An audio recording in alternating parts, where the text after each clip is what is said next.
اعوذ باللہ من الشیطان الرجیم بسم اللہ الرحمن الرحیم۔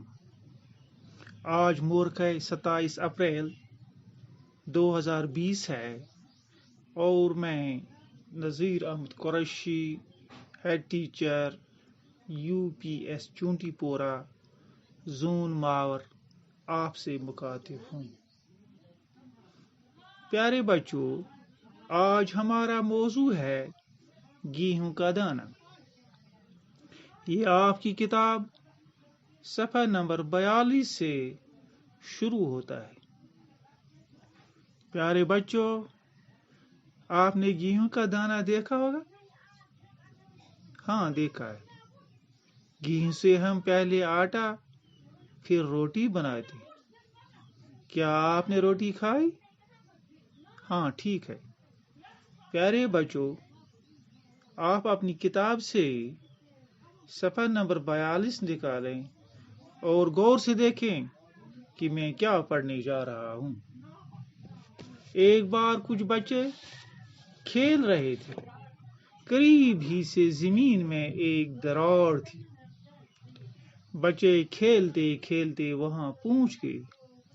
کیا دیکھتے ہیں کہ وہاں ایک انڈا پڑا ہوا ہے۔ جب انہوں نے غور سے دیکھا تو معلوم ہوا کہ وہ انڈا نہیں بلکہ گیہوں کا دانہ ہے، کیونکہ اس میں گیہوں کے دانے کی طرح ایک گہری لکیر تھی۔ ابھی بچے بحث کر رہے تھے کہ ایک مسافر وہاں پہنچا۔ مسافر بھی ایسی عجیب و غریب چیز دیکھ کر حیران رہ گیا۔ اس نے بچوں کو پیسے دیے۔ پیسے دے کر اسے مول لیا۔ مسافر اسے شہر میں لے گیا۔ وہاں پہنچ کر اس نے اسے وہاں کے راجا کے ہاتھ بیچ دیا۔ راجا نے فوراً اپنے عقل مند درباریوں کو بلایا اور یہ گیہوں نما انڈا دکھا کر کہا، بتائیے یہ کیا ہے؟ گیہوں کا دانہ ہے یا مرغی کا انڈا؟ تمام درباریوں نے اسے غور سے دیکھا۔ کسی کی سمجھ میں کچھ نہ آیا۔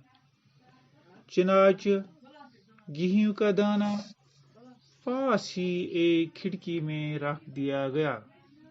ذرا سی دیر میں ایک چیل آئی اور اس نے اس میں چھید کر دیا۔ درباریوں نے غور سے دیکھا تو معلوم ہوا کہ وہ سچ مچ گیہوں کا دانہ تھا۔ یہ دیکھ کر سب لوگ حیران رہ گئے کہ یہ کیسا گیہوں کا دانہ ہے۔ راجا نے کہا، معلوم کرنا چاہیے کہ اتنا بڑا گیہوں کہاں پیدا ہوتا ہے۔ کسی بوڑھے کسان کو دربار میں حاضر کرو۔ سپاہیوں نے ایک بوڑھے کسان کو دربار میں حاضر کیا۔ وہ 2 لاٹھیوں کے سہارے چلتا تھا۔ اس کے بال سفید تھے، اس کے منہ میں ایک دانت بھی نہ تھا اور اس کو بہت کم سنائی دیتا تھا۔ راجا نے گیہوں کا دانہ اس کے ہاتھ میں رکھا۔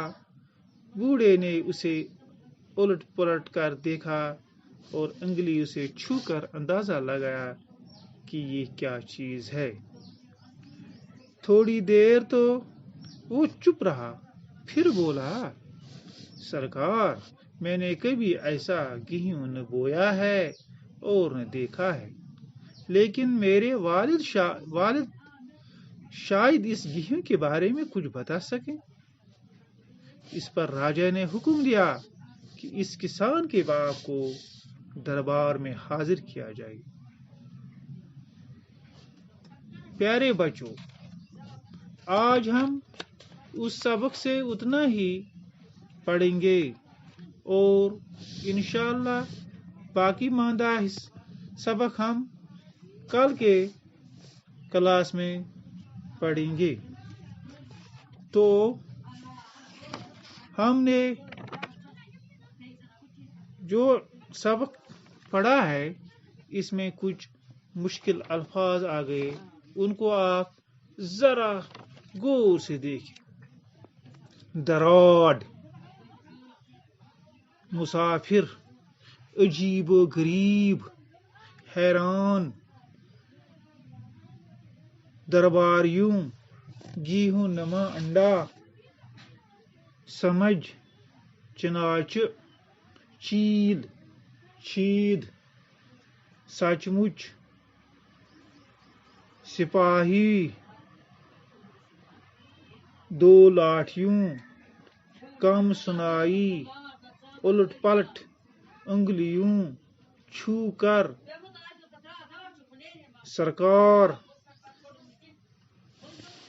تو یہ ہے اس سبق سے لیے گئے کچھ مشکل الفاظ، اور پھر کچھ الفاظ کے معنی دریافت کرنا، اس کا معنی ہے معلوم کرنا،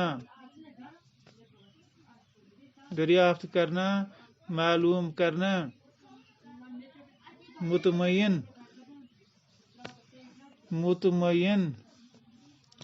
مطمئن ہونا، اطمینان ہونا۔